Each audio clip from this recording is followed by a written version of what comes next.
Hay nako, ilang araw na siyang naliligaw dito sa papunta sa bahay namin.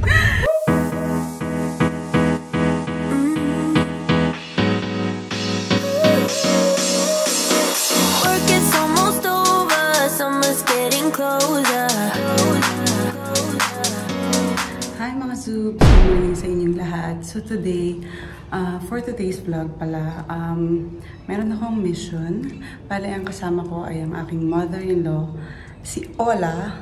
And since kung napanood niyo po yung vlog namin na si Aliyah, gusto niya na mag-artista.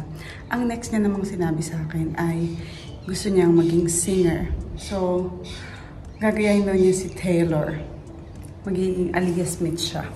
So, i-enroll namin siya ng singing lesson and dancing. And si King din kasi dati gusto niyang mag-dance. So, sana makakuha ako ng place na may enroll ko silang tatlo. So, yun yung mission namin ngayon ng Ola. So, halika na. Tumakas lang ako kaya nandito ako nag-vlog sa ilalim. Ayan, mainit today.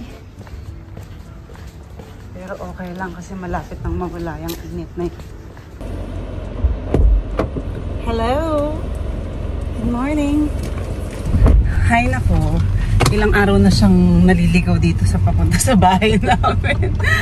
Yan, si Ola, nung nagpunta siya dito the other week, naligaw siya. So today, naligaw din po siya. Saan ka napunta? Sa Glenelg? Kaya pala ang tagal niya. We are going to St. Mary's. That's Oaklands, tita. Doon yung Brighton sa likod. Ay, ito na lang. Babalik na lang ako sa dati. Gusto ka naligaw? Sa dati ko dinadaanan. Oo. Ito na guys, papunta na kami doon sa sinasabi ni Ola na place kung saan din siya nag-voice lesson. Tama ba, Ola? Oo. Yan. Kasi kumbaga, na-experience niya na kung paano doon. So, baka pwede din doon yung mga bata. So, I'm so excited!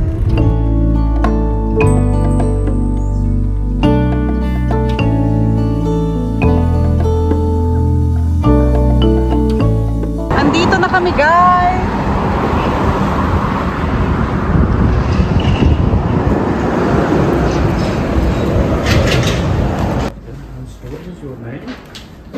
Tapos na guys, nag-inquire na kami kaso wala doon yung mismong kakausapin namin kaya binigay ko lang yung number ko. So nandito kami ngayon ni Ola, nagpapagas siya, ayun o. Alam na kinukunan ko siya. Magagalit yan. Ngayon naman pupunta kami dun sa dancing studio. I-check namin yung isa ko pang na-research. Malapit lang to sa amin, so hopefully okay. Dalawa yung pupuntahan namin pa na dance studio para dun kay King. At sa kanila rin tatlo kasi gusto rin naman nilang magsayaw. So, balikat na. Pagkatapos niyang mapagas.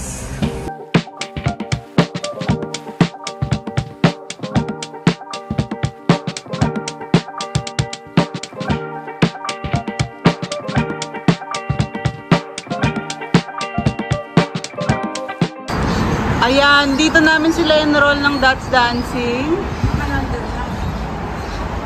9 to 9 eh. Baka naman bukas. Ayan, dito lang yan sa may Brighton Road. Baka bukas tito tita. Guys, ayan. Andito na kami ulit sa kotse. Napuntahan na namin yung That's Dancing. That's Dancing, dyan ko sila i-enroll. Tapos in-email na rin nila sa akin yung gagawin. So sa katabi ng Dance Dancing, merong Vietnamese food, restaurant na parang street food sila, ganyan. Umorder kami ng pork chop, tsaka tofu. Ang mahal! Tapos napaka-konti. Kulang pa kay Mimi. Ang laki nung display, tapos napaka-konti. Salubong ko sana kay Andy. Puke mo! Ay, puke mo! Dito! So ngayon guys, susundin na namin si Aliyah. Off to find our new gym.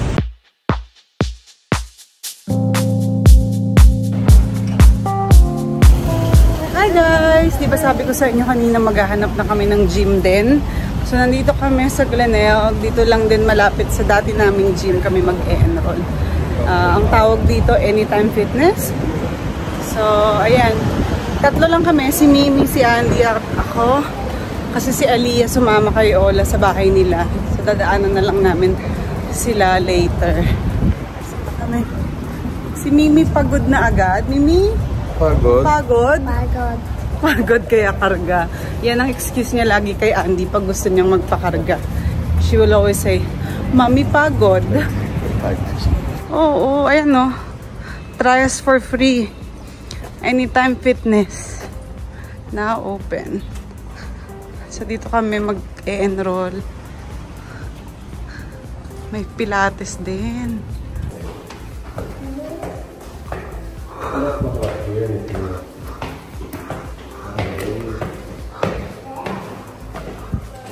Ayun. Until 7 p.m.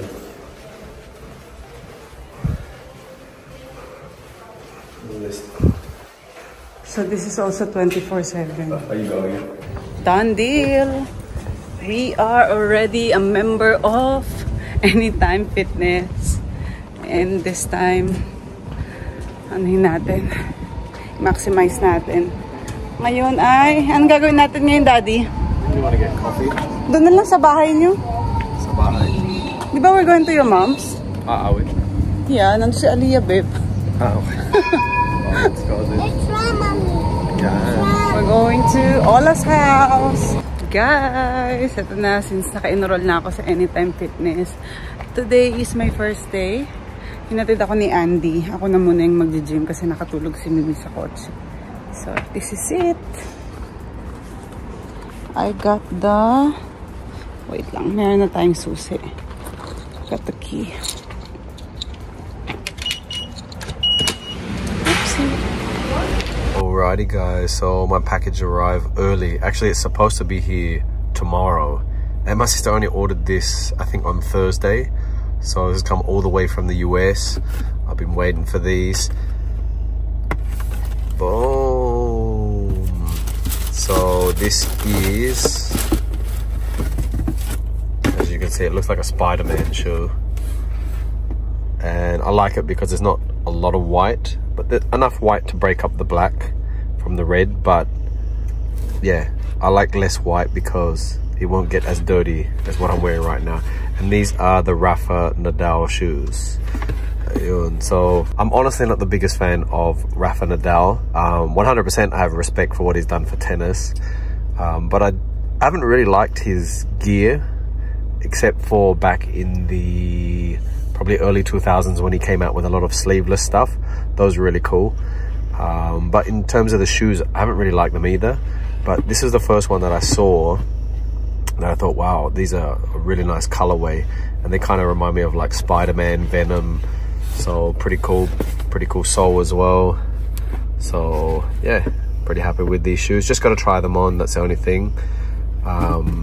Hoping that they fit. I got a 10.5 US, so usually I'm a 10 for most shoes, but I noticed for tennis shoes I'm 10.5. But what I did notice, they are a bit narrow. That's my only worry. So we'll see how we go later. Ayun, so Mummy's at the gym, Anytime Fitness. We are here at the park. Alright guys, so I was a little bit wrong about these shoes. Oh, look.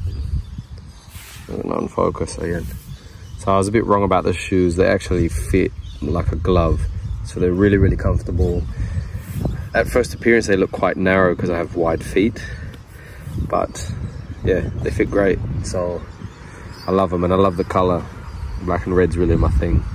And it also matches the drink that I just bought. Black and red. So Mimi, as usual, wants to switch sides. I'll go. Hi, babe. Go down the slide? Yeah. Wow.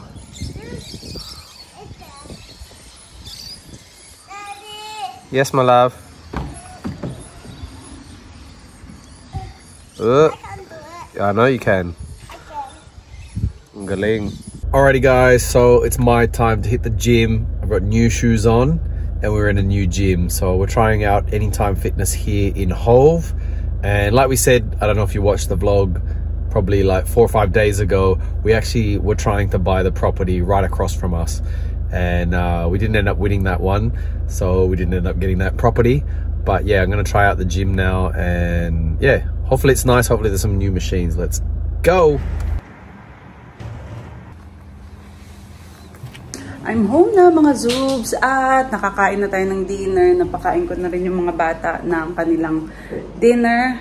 So si Andy nasa gym na ngayon, and yun na nga, nag-start na kami sa Anytime Fitness. Today, nakapag-enroll na tayo. Kinuha namin yung 12 months na plan kasi mas cheaper siya than getting a 3-month plan. So ang mangyayari niyan, after 3 months, talagang doble ang aming membership. Pero okay lang kasi magkaiba naman silang gym. We'll see if itutuloy namin yung Revo, kung ano yung magiging resulta ng renovation nila, I guess. Pero magkatabi lang kasi sila mga Zoobs. So it doesn't matter. So ito na. Ako ay tapos na sa aking mga chores. Nakapagligpit na tayo ng kusina. Antayin ko na lang si Andy. Nalutuan ko na rin siya ng boiled egg. And meron namang food na naka-ready dyan para sa kanya. And request niya lang kanina yung boiled egg. So ready na. Ako ay magninilay-nilay at magre-relax lang. Panonoodin ko yung movie na pinapanood ko kapag nag-treadmill ako. So, mamaya kasi magla-live ako sa Facebook. Mag-work ako. Busy. Yung mga bata naglalaro lang sa room. So, chill lang.